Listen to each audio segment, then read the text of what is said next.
Iya, iya. Ya guys, kali ini saya akan melakukan Zoom meeting bersama seorang pakar filsafat kalau menurut saya. Ini senior saya, sahabat saya juga.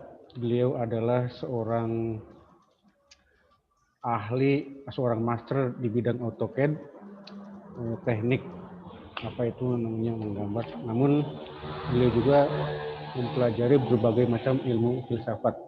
Nah, untuk itu kita akan berbincang-bincang dengan beliau melalui Zoom meeting ini tentang filsafat ya. Filsafat mulai dari awal mungkin ya, dari dasar karena saya juga baru sedikit sekali pengetahuan tentang filsafat. Bung Ade Imam, gimana kabarnya nih? Oke, alhamdulillah baik. Gimana Bung Indra di Pamanukan? Manukan sekarang lagi mulai Musim apa? kalau musim mangga, tapi juga Ya, sudah mulai musim ada rintik-rintik hujan, cuman belum besar ya, sih. ya. Tapi Oke. Dulu orang tua kita, mungkin bapak kita kan sering ngasih tahu ke kita, katanya ya, kalau bulan yang berakhir ya, September, Oktober, November, Desember, nah itu identik dengan hujan ya, katanya, ya. gitu. Kita sering, nah itu pengalaman dari orang tua kita. Nah, kita juga nanti mungkin bahasan kita seperti itu. Jadi kumpulan pengalaman itu menjadi sebuah pengetahuan, gitu. Iya, iya. Nah, Oke, jadi siap, siap. kumpulan karena setiap ketemu bulan yang hujan, bulan yang maka orang tua kita menyimpulkan Berkesimpulan. dengan segala keterbatasannya bahwa setiap bulan yang itu pasti musim hujan. Tapi sekarang tidak. Iya. Kenapa? Karena kita tahu sendiri kan anomali cuaca sudah tidak bisa diprediksi untuk saat Ya ini. justru kalau bahkan pas lagi gede-gedenya tuh hujan tuh. Biasa di bulan Iya, Januari atau Februari tuh, Bung. iya, biasanya Biasanya itu. sekarang ini. Nah, Mungkin kalau eh kita senang lah, iya. Kita kaitkan dengan yang tadi nih kalau ber akhirnya disimpulkan jadi musim hujan. Berarti ada kaitan dengan pamali. Pamali juga mungkin seperti itu ya. ya seperti itu, benar. Istilah orang tua kan ada Pamali, pamali ya. Pamali iya kalau ada bulan pamali Desember pap jangan dabu, anu. ya, iya, iya, iya, Baik, Bung Ade Imam, iya. kita saya udah nggak sabar nih pengen belajar tentang filsafat Oke. dari dasar dulu, Bung, karena saya juga belum terlalu paham nih. Saya sudah menyiapkan nih list pertanyaan-pertanyaannya. Oke, oke. Pertama-tama mungkin karena dasar ya, saya mau tanya sebetulnya apa itu filsafat? Filsafat itu apa, Bung? Oke, sebelum kita membahas apa itu filsafat, saya mau mengutip dulu sebuah ungkapan dari bahasa Latin yang berbunyi prius manducer dende philosopher. Artinya sebelum kita berfilsafat, kita harus makan dulu. Nah, Wah, Bung Indra udah makan belum? saya belum makan nih, kebetulan telat nih. Jadi Oke, gimana nih? karena gini, kita tidak mungkin berpikir eh, di dari ada teori jenjang kebutuhan dari Abraham Maslow. Abraham Maslow itu seorang psikolog, dia termasuk mazhab ketiga dari psikologi. Kenapa disebut mazhab ketiga? Karena dia sudah mensintesakan eh, Freudianisme dengan behaviorisme menjadi macam ketiga, atau disebut juga psikologi humanistik. Nah, dia pernah mengeluarkan sebuah teori yang berjudul hierarkis kebutuhan. Hierarkis kebutuhan itu jadi ada jenjang-jenjang kebutuhan yang harus dipenuhi oleh manusia. Contoh soal kalau Bung Indra belum makan, Ya, tentu lapar. ya Bukan udah. itu. Kalau Bung Indra belum makan, nggak apa-apa. Kalau Bung Enggak, Indra maksudnya saya belum karena makan, itu saya nggak kira apa-apa. itu sebuah persyaratan ya. Lanjut. Jadi ya kita Nggak lanjut, apa. tapi saya mau pesan Lanjut makanan. aja. Saya sambil pesan makanan nih, ya biar sah, biar sah. Iya, Ya, iya, iya. saya pesan makanan. Ya, Oke, lanjut sambil Bung. jalan. Nah, oke. Artinya gitu. Balik lagi ke diktum awal. Ya, Prius manduker, dende philosopher. Jadi harus makan dulu. Karena mungkin nanti untuk bahasan selanjutnya, di konten selanjutnya kita bahas juga tentang Abraham Maslow ya. Tentang hierarkis kebutuhan. Jadi kebutuhan dasar harus dipenuhi, sandang pangan, baru kita berbicara di kebutuhan tertinggi sampai kebutuhan teratas, yaitu aktualisasi diri, seperti itu. Itu dasar dulu ya, Bu. Oke. Ya, itu dulu. Nah, maka nanti sambil kita nge-zoom gini, di pinggir siapin aja kopi, bungkus rokok, dan juga mungkin cemilan 10-11. Ya, kalau rokok udah ada. Kopi lagi pesen juga sama makanan lagi pesen. Iya, cemilan 10-11. Oke. Oke, lanjut. Lanjut. Tadi pertanyaannya apa itu filsafat ya? Kalau untuk awal kita jangan terpaku dulu ke definisi, batasan atau pengertian filsafat, karena nanti kita muter-muter di tempat. Di tempat. Tapi untuk starting point kita bisa katakanlah bahwa filsafat adalah berpikir. Berpikir seperti apa? Nah, itu pertanyaan lanjutannya.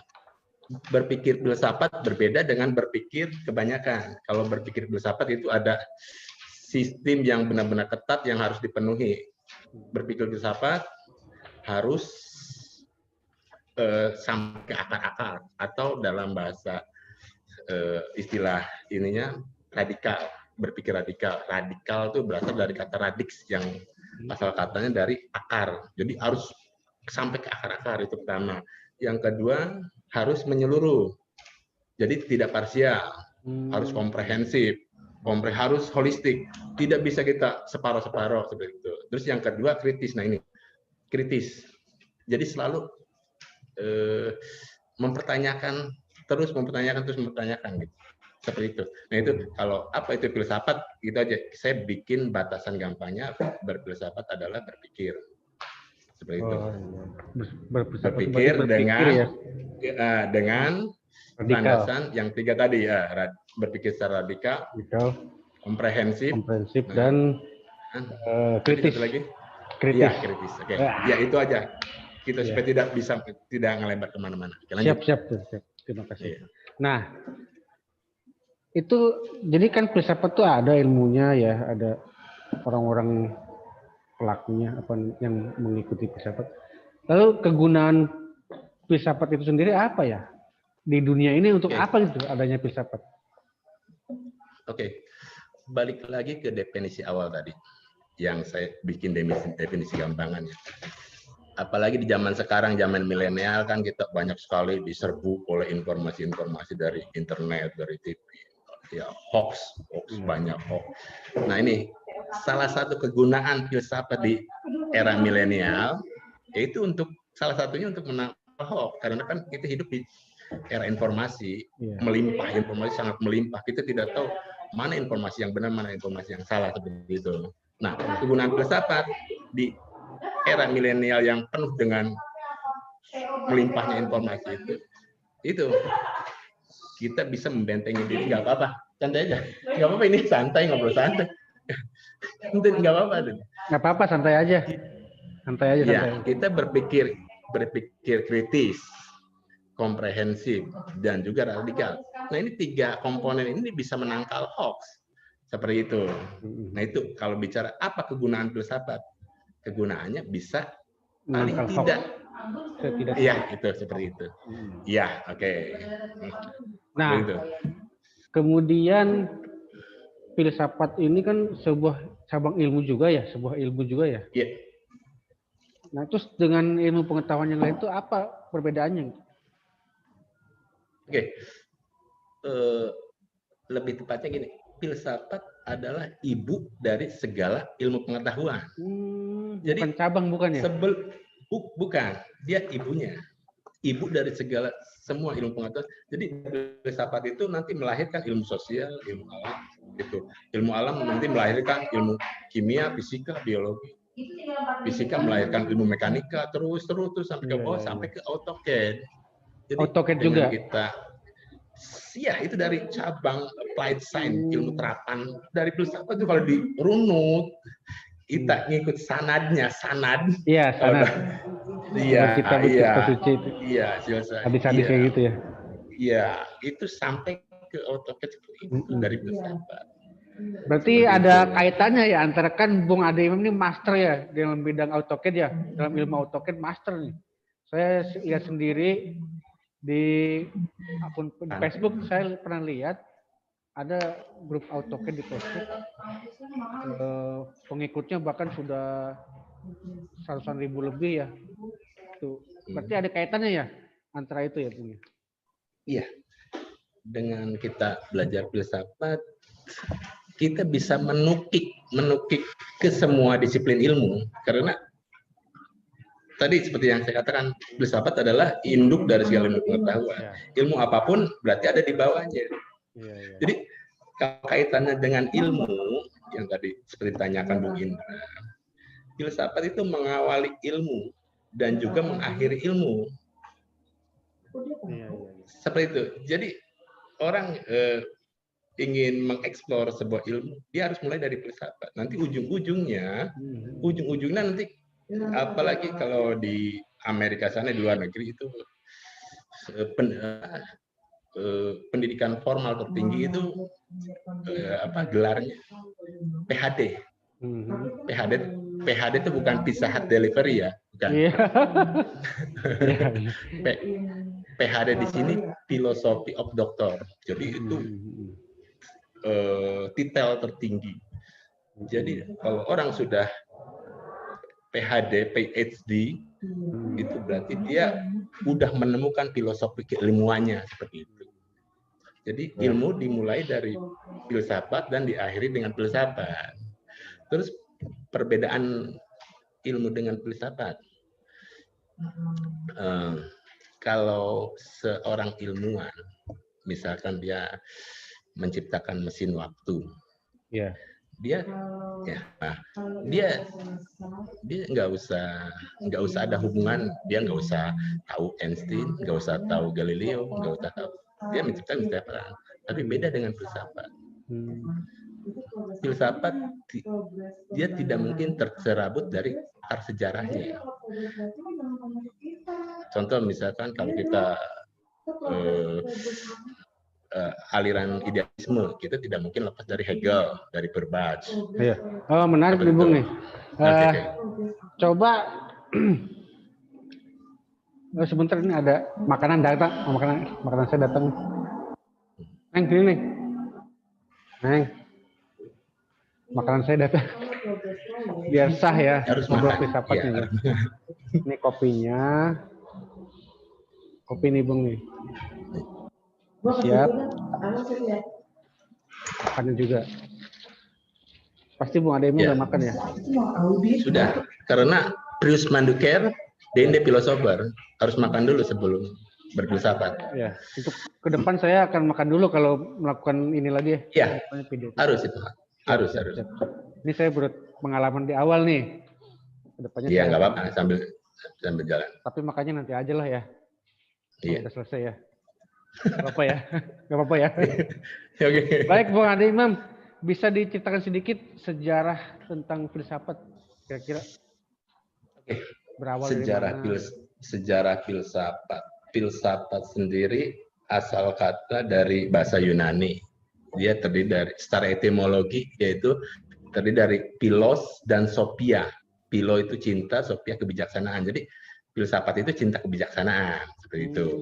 Dari sejarah itu yang mengatakan seperti itu salah seorang filsuf juga, Pythagoras. Pythagoras selain seorang filsuf juga kita kenal sebagai seorang ilmuwan karena menciptakan teorema Pythagoras.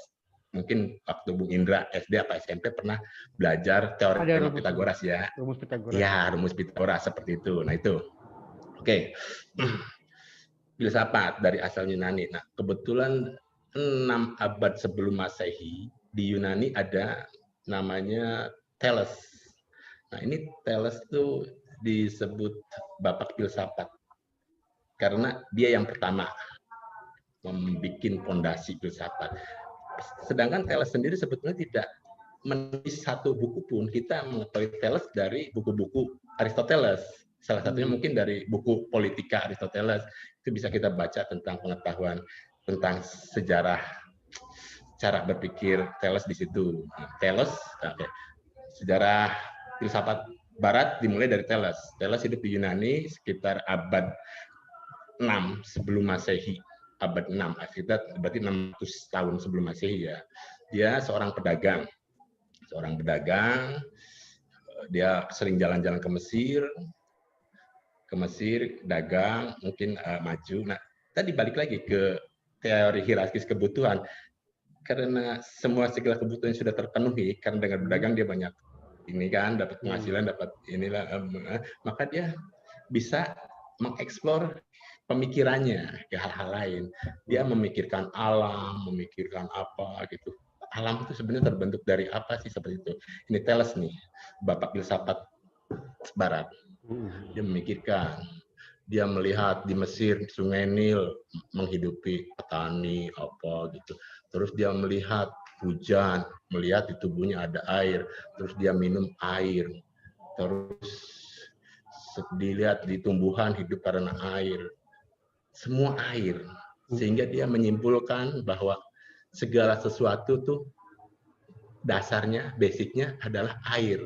Nah ini filsafat terkenal dari Thales. Jadi segala sesuatu air. Ini pendapat Thales. Apakah sebelum Thales orang tidak berpikir? Orang berpikir. Sebab kita tahu kan tulisan diketemukan di Mesir dan Babilonia sekitar 4000 tahun sebelum Masehi. Itu tulisan. Artinya peradaban manusia dimulai ketika tulisan ditemukan. Itu sampai ke sini, sampai ke Yunani dia menyebar tulisan sampai ke Yunani. Sebelum Thales ada namanya Homeros atau Homerus. Nah, dia menulis buku yang berjudul Iliad dan Odyssey. Ada dua itu buku. Kalau kita pernah lihat film Troy, Troy yang Brad Pitt. Nah itu iya Brad Pitt. Nah itu isi Iliad dan Odyssey itu seperti itu. Cuman dia dalam bentuk syair dan sastra gitu, lebih ke syair sastra seperti itu. Nah itu Iliad dan Odyssey itu jadi bacaan pemuda Yunani waktu itu. Tapi dia hanya pada sastra dan seni. Sedangkan cara berpikir penduduk Yunani sendiri masih diselimuti dengan tahyul dan mitologi. Gitu ya. Ya, itu. Nah, itu Thales itu pendobrak. Dia menyingkap selubung, menyingkap jubah mitologi dan tahyul di segala sesuatu yang dia lihat. Seperti itu. Kenapa dia disebut Bapak? Karena dia sudah menggunakan rasio, tidak lagi terkungkung oleh mitologi dan tahyul. Gitu. Nah, terus apakah di belahan dunia lain ada pemikiran seperti ini? Ada juga. Kita bisa sebutkan Konghucu di Tiongkok, ya, atau Konfusius. Itu hidup satu zaman dengan Thales. Kita di India bisa sebut Siddhartha Gautama atau dikenal Buddha. Itu itu ada pemikiran seperti Thales.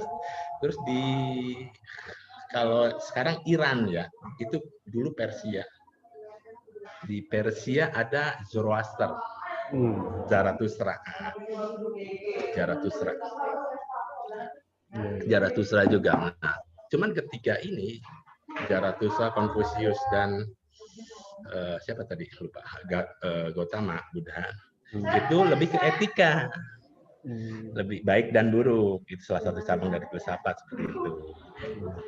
Jadi artinya pemikiran ada di belahan dunia lain sama dengan Thales seperti itu. Cuma Thales lebih ke rasio.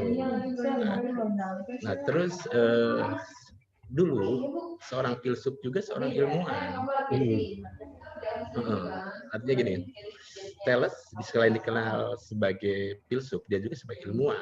Dia pernah bisa meramalkan gerhana matahari pada tahun 585 sebelum Masehi itu ada gerhana matahari. Dia bisa meramalkan karena tadi saya ceritakan dari awal, dia sering berdagang ke Mesir, ya. Ilmu matematika dari Babilonia dia kuasai. Terus dia bisa meramalkan itu. Juga dia bisa menghitung tinggi piramida. Tinggi piramida dia hitung.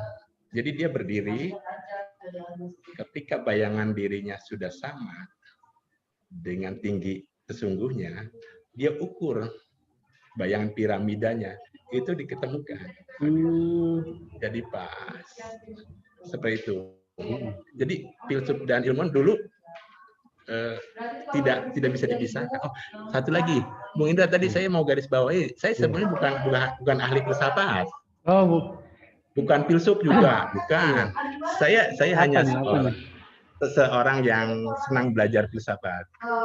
Kebetulan ya. Betul. Tapi kan gini, ya makanya saya melakukan Zoom meeting ini untuk bikin video ya, konten di YouTube-nya.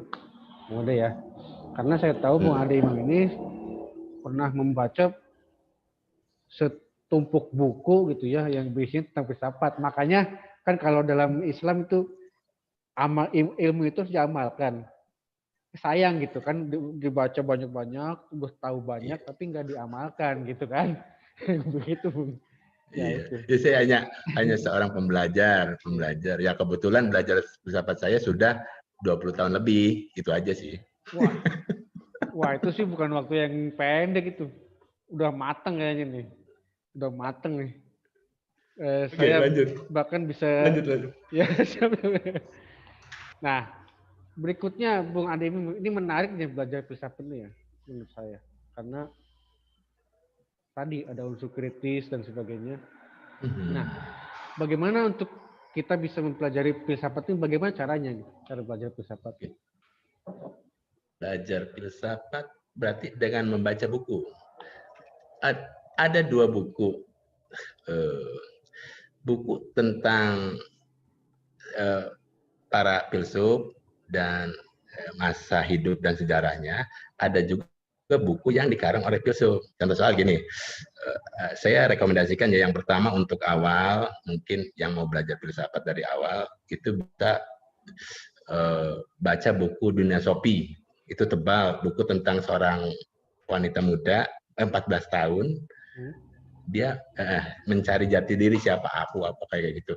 Itu bukunya lumayan tebal, cuman bahasanya ringan. Dunia Sophie, Justin Gardner. Dasar berarti ya, untuk dasar. Ya, itu untuk dasar. Nah, itu. Jadi buku filsafat yang dikemas dalam bentuk novel, itu pertama. Terus mungkin yang kedua, Alam Pikiran Yunani.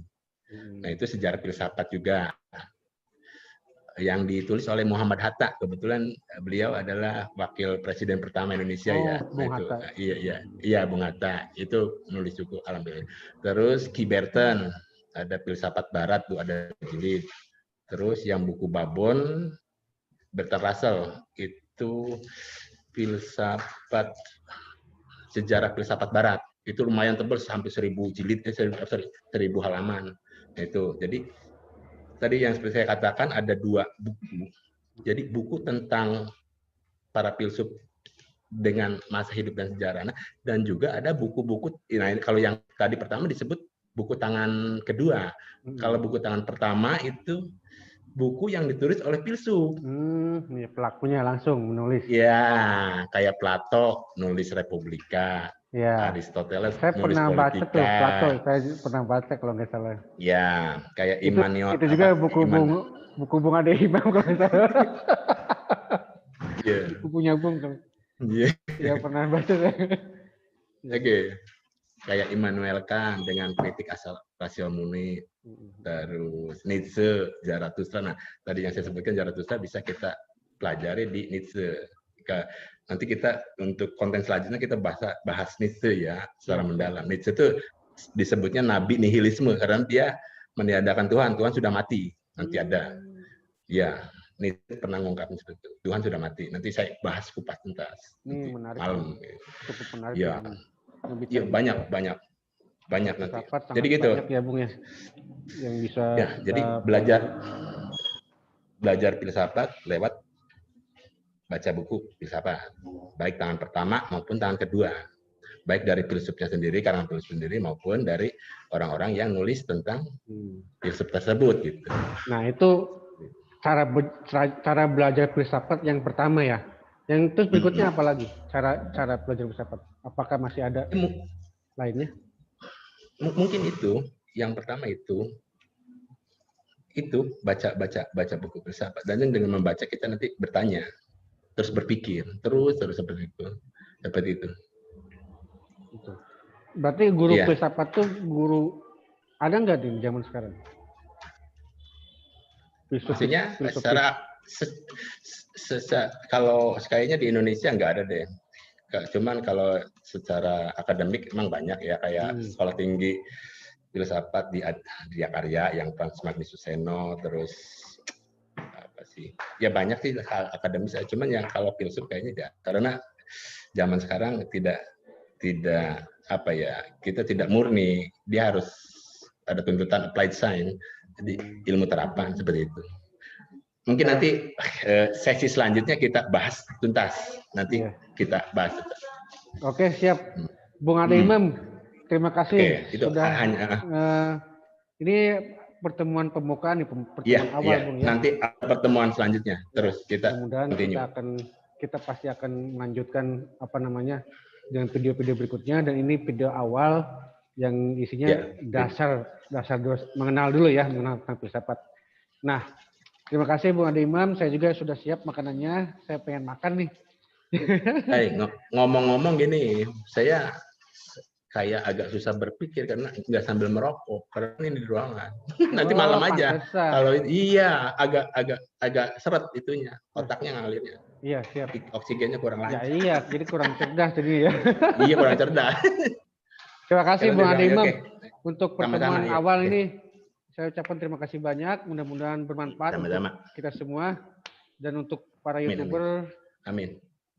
Mudah-mudahan semakin maju, dan Bung Ade Imam juga semakin maju lagi. Amin. Jadi master terhebat, master AutoCAD. Terima kasih Bung Ade Imam. Selamat siang Bung Ade Imam. Assalamualaikum warahmatullahi wabarakatuh. Waalaikumsalam warahmatullahi wabarakatuh. Guys. Sudah.